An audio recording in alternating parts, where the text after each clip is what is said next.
هل يراكم من أحد ثم انصرفوا صرف الله قلوبهم بأنهم قوم لا يفقهون لقد جاءكم رسول من أنفسكم عزيز عليه ما عنتم حريص عليكم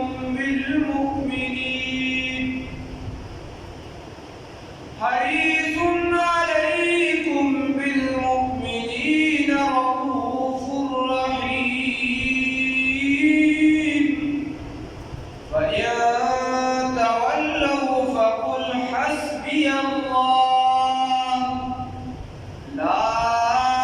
إله إلا هو عليه توكلت وهو رب العرش العظيم صدقت يا رب العالمين.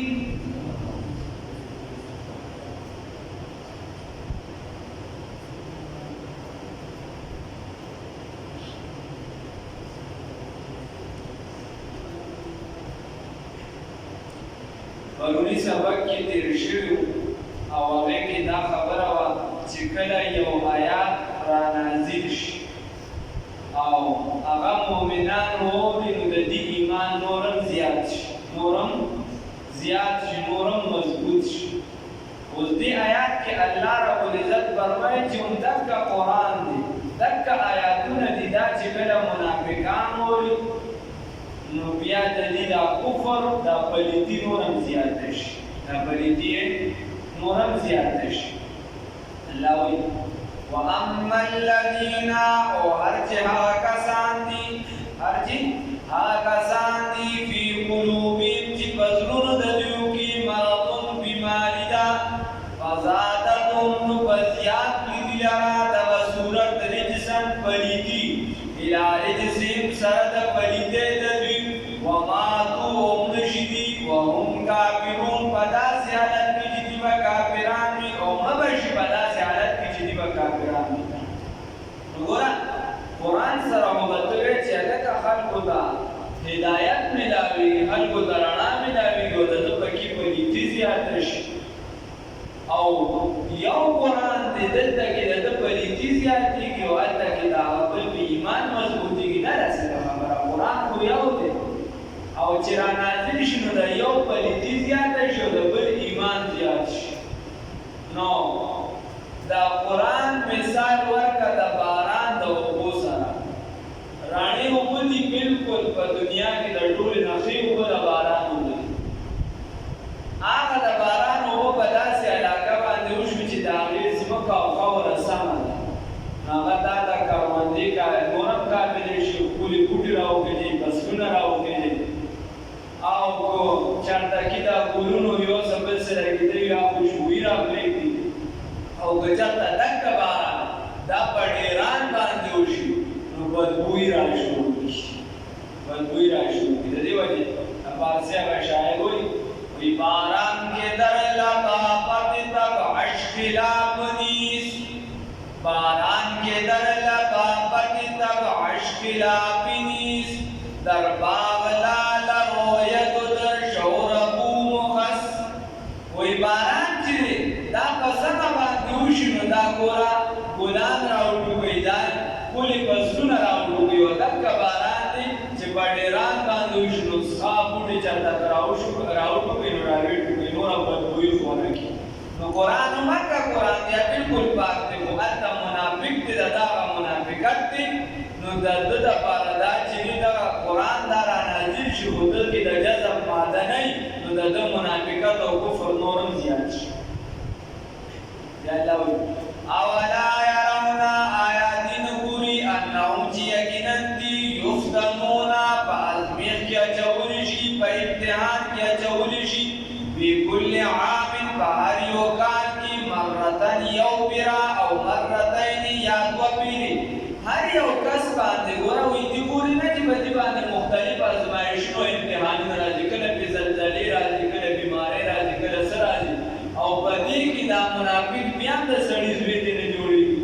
اوس که په مؤمن باندې راشي نو حدیث مبارک دی د مؤمن لپاره بیماري چې نه دا کفاره د ګناهونو ګرځي اوس د ده لپاره څه شی دی د ده لپاره امتحان دی پکار دی چې دې د دین طرف ته راشي یوه بله خبره دا ده انهم یفتنون فی کل عام مرة او مرتين چې دا کال کې خو دوه درې جهاد راشي او دې د هغې نه پاتې شي نو بابا د شاه منصور رحمه الله به فرمایل چې دا دله کس په مجلس کې ناست دي که نه او دا سر یې ښکته کړي نو د دې نه بیا فتنه بله څه ده چې د خپل دلتوب د وجې سر ښکته کړي نو چې د جهاد یو حکم راشي او دې په هغه جهاد کې شرکت ونه کړي بیا د دروغو باندې رسول الله صلی الله علیه وسلم ته کوي نو نوره خو ورته پته وي چې رسول الله صلی الله علیه وسلم ته معلومېږي نو د شرم د وجې بیا رسول الله صلی الله علیه وسلم سره سترګې نشي ملاولی نو دا په کار کې راشي نو چې دا دومره ځان دې ته تیار ساتې په کار ده چې ایمان نه وړې په خپل ایمان باندې استقامت سره پاتې شي الله ثم لا يتوبون بیا دې توبه نه وباسي ماکې ځکه توبه چې بیا په هغه باندې امتحان راځي نو د هغې اجر او ثواب ورته ملاوي ولا هم یذکرون او نه دې پوهه حاصلوي او نه پوهېږي وإذا ما أنزلت او هر کله چې نازل کړي شي سورتون یو سورت نظر وکړي بعضهم ځینې د دوی الی بعض بعضو ته هل یراکم چې آیا فیقولون بس دوی وایي هل یراکم آیا ګوري تاسو ته من احد یو بنده ثم انصرفوا بیا دوی وګوري کې چاپېره بیا راوچت شي د مجلس نه صرف الله نو واړوي الله رب العزت قلوبهم زړونه د دوی اړولي دي الله رب العزت زړونه د دوی بأنهم چې یقینا دوی په دې سبب باندې قوم چې دا داسې قوم دي لا یفقهون چې دا د فقاهت نه حالي دي فقیر پکې نشته چې فقیر پکې نشته نو دا سړی ځامن نه خبره ده الله رب العزت وایي چې ګوره یو صورت را نازل شي چې کله صورت را نازل شي او رسول الله صلی الله علیه وسلم دا یې حکم وایي لګیا یې چې کله حکم فرمایي په منبر باندې ناست نو دا یو منافق ځان سره سر ښکته کړي چې لکه دا خبره خو ماته ده دا خو بل چا ده نه ده اوس رسول الله صلی الله علیه وسلم به ده ته نه کوي ډارې دا په ټولو د عامه خبره ده که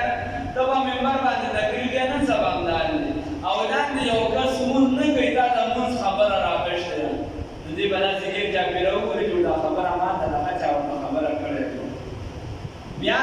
یو کس چې دی هغه چرس کي نو هغه به ګیر چاپېره و چې دا کیسه ټوله ماته کوي هغه ته پته نه چې اوس پکې په 100% کې 70 ټول لګیا دي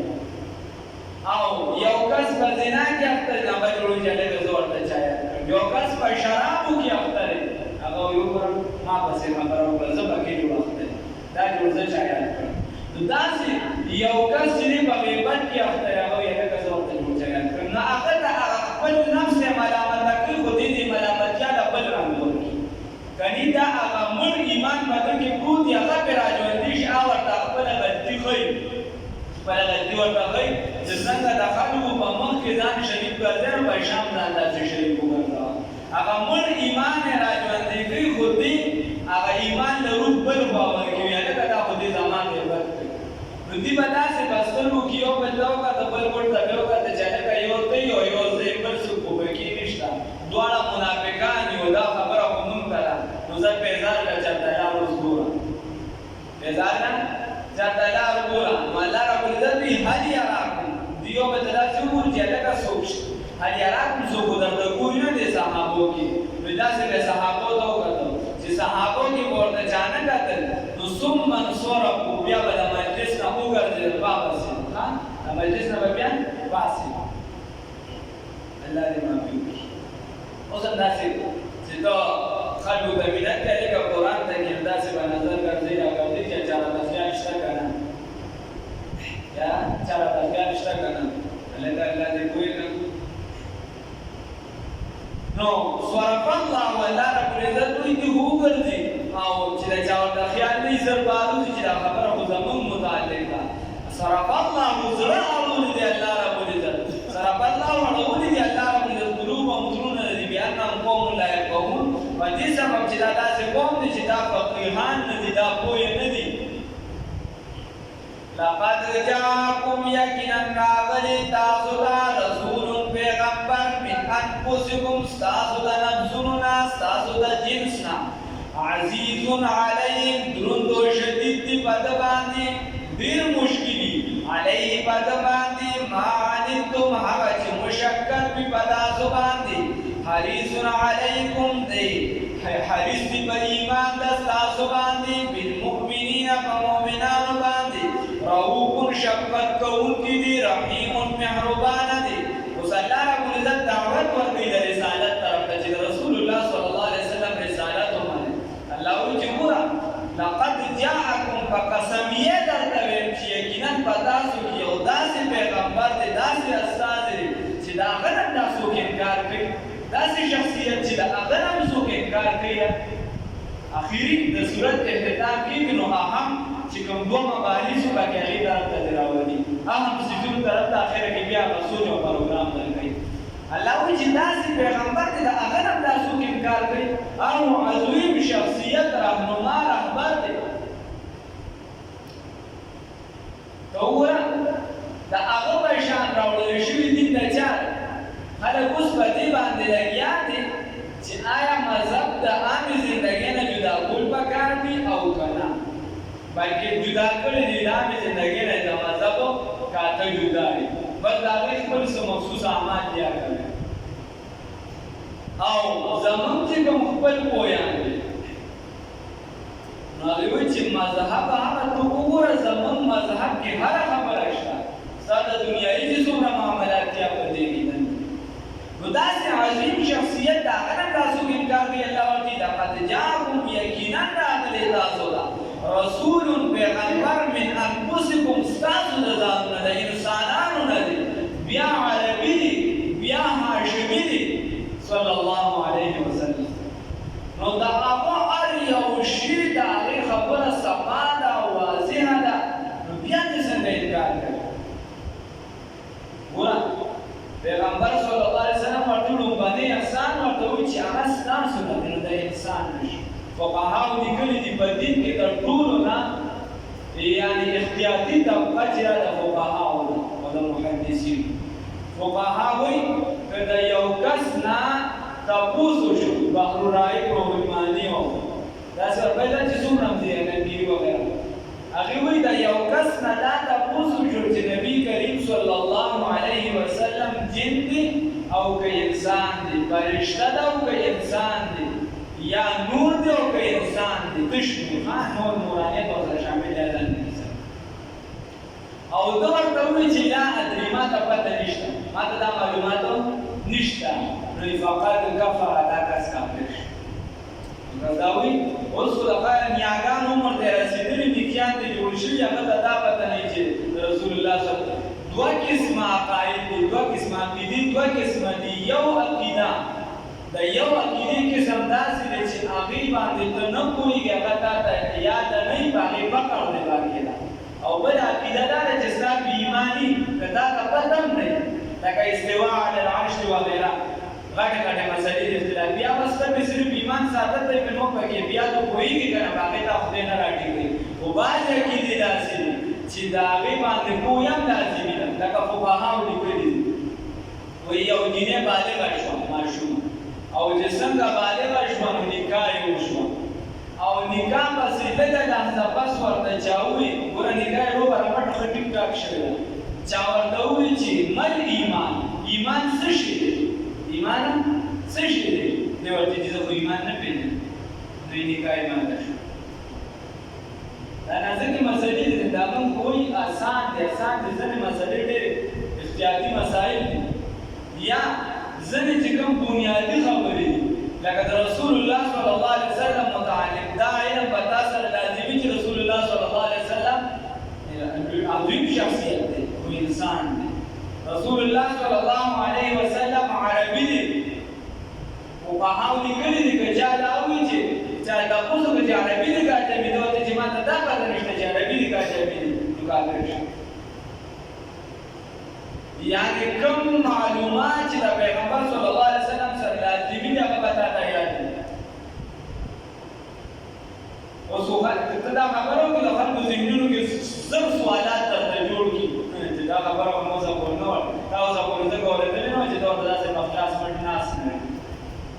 دا اوسه پورې کتلې نو زر سوالات د خلکو ذهن ته راشي تنقید برای تنقید خو زمون شی وګرځېدلی الله دې مقبول نو عزیز علیه بل رسول الله صلی الله علیه وسلم داسې پیغمبر دی چې دروند او شدید وي په ده باندې ډېر سخت وي په ده باندې ما عنتم کوم شي چې په تاسو مشقت وي چې کوم شي په مؤمنانو باندې ګران وي او د مؤمن په کیلت په مشقت کې اخته رسول الله صلی الله علیه وسلم باندې دا شی ډېر زیات وي خفه کېږي په امت باندې ډېر زیات د دې وجې عمل د امت د رسول الله صلی الله علیه وسلم ته پیش کېږي د سنت په خریلو باندې د سنت په ناریه د غورځولو باندې د سنت د پښو د لاندې کولو باندې او د اسلام په جنازه ویستو باندې رسول الله صلی الله علیه وسلم د خفګان مه ورکوه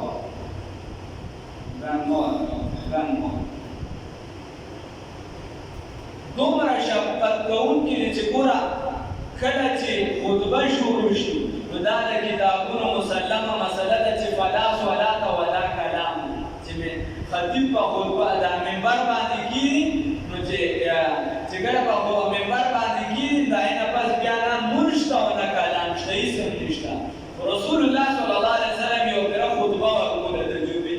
یو صحابي راغی او د هغه جامې شلېدلې وې کمزوري صحابي جامې شلېدلې وې رسول الله صلی الله علیه وسلم ورته خپله د منبر شریف نه راکوز شو هغه کېناسته ودوېده ورته وایي پاڅه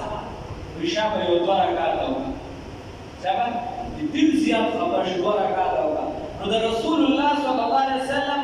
مطلب دا و چې دوی دوه رکعته وکړي او دا صحابه د ده دې حال ته وګوري چې ده سره امداد وشي دومره شفقت کوونکی و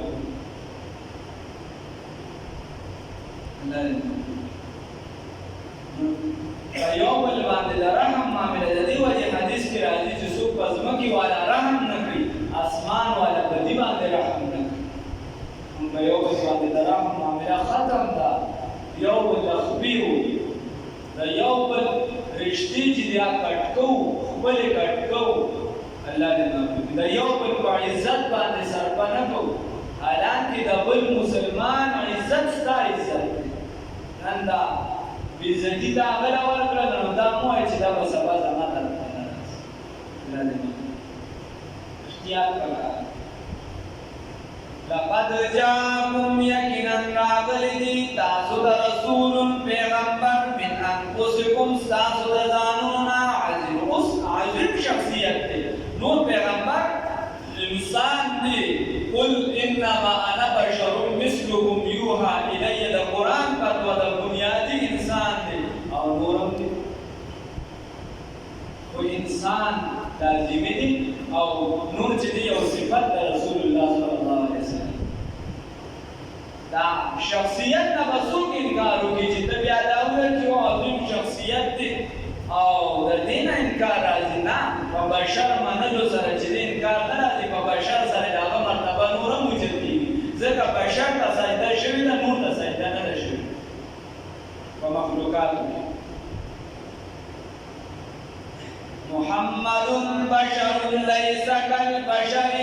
بل ياقوتة حجر ليس كالحجر محمد صلی الله علیه وسلم بشر د انسان دی په دې کې شک نشته خو د نورو انسانانو په شان نه دی او نور انسانان د هغه په شان نه دي بل یاقوتة حجر ليس كالحجر یاقوت یو کاڼی دی خو د نورو کاڼو په شان خو نه دی که انسان دی خدای مګاڼه بېشکه چې بنده دي نور یې کل والا صفات دي پر اختیا خدای مګاڼه بېشکه چې بنده دي نور یې کل والا صفات دي پر اختیا واحسن منك لن تر قط عيني واجمل منك لن تجد النساء خلقت مبرأ من كل عيب كأنك قد خلقت كما تشاء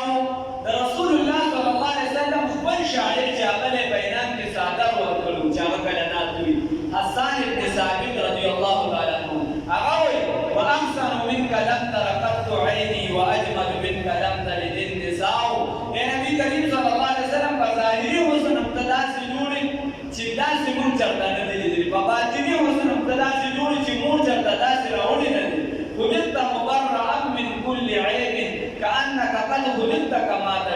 ته داسې د هر عیب نه پاکې رسول زموږ استاد پیغمبر صلی الله علیه وسلم وایي ته داسې د هر عیب نه پاکې ګویا تا د خدای نه څنګه غوښتي دي هغه شان پیدا کړی او یو شاعر چې دی نو هغه وایي یو شاعر هغه وایي یو ستا به زه څومره صفات بیان کړم دا بلغ العلا بکماله کشف الدجا بجماله حسنت جميع خصاله صلوا علیه وآله دا شیخ سعدي رحمت الله علیه د یو قصیدې او څلور اشعار دي پسې خلکو نعتونه یوځای کړي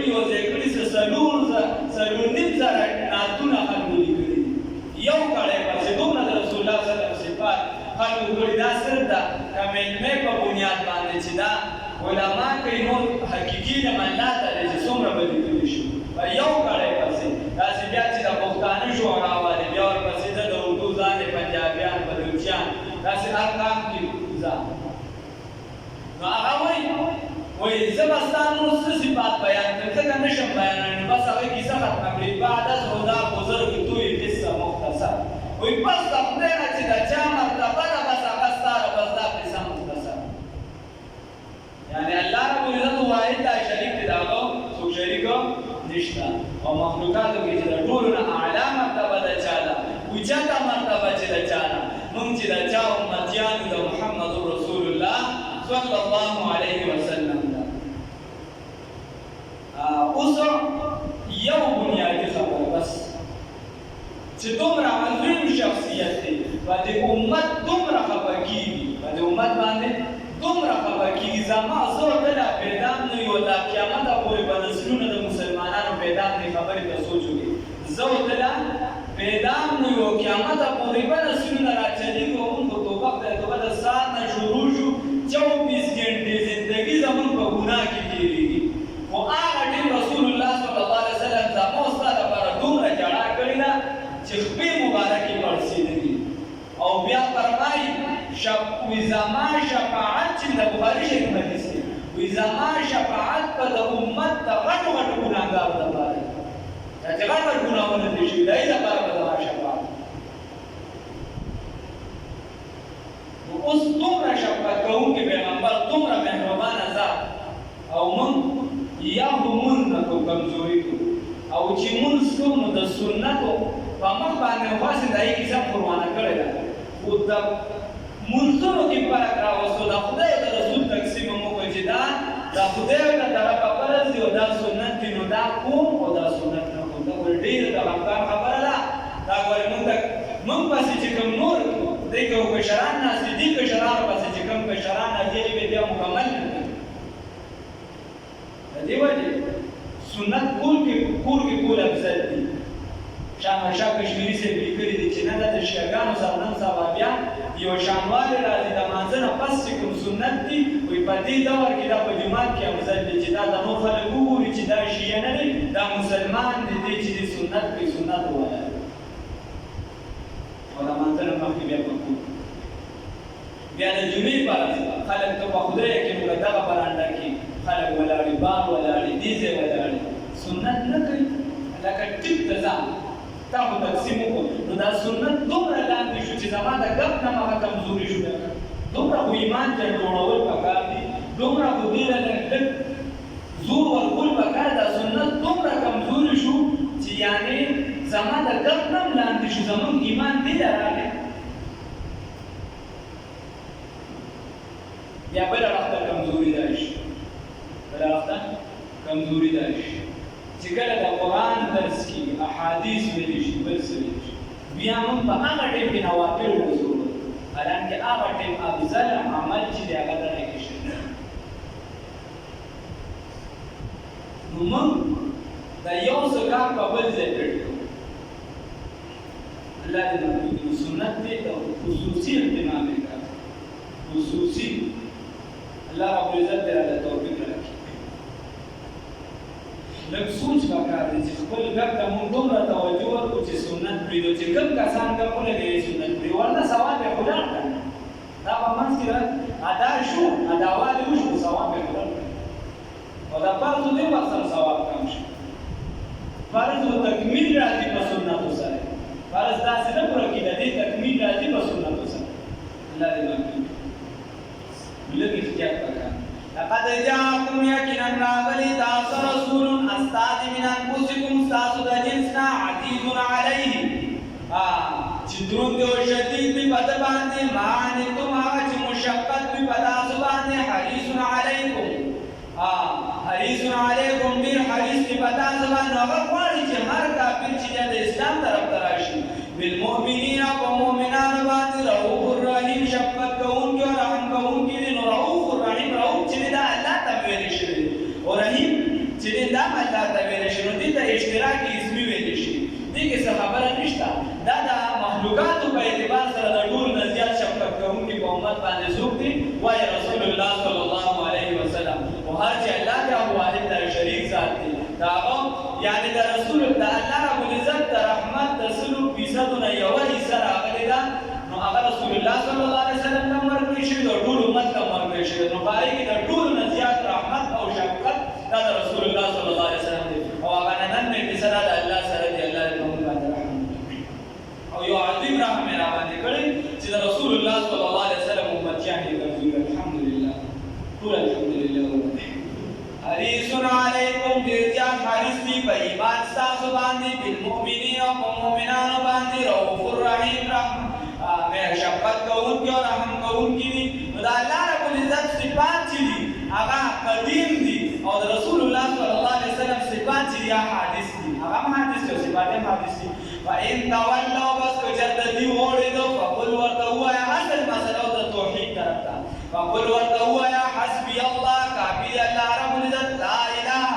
نشته دی لایق د عبادت الا هو مگر دک یو ذات علیه توکلت په دغه الله باندې زما توکل او باور ده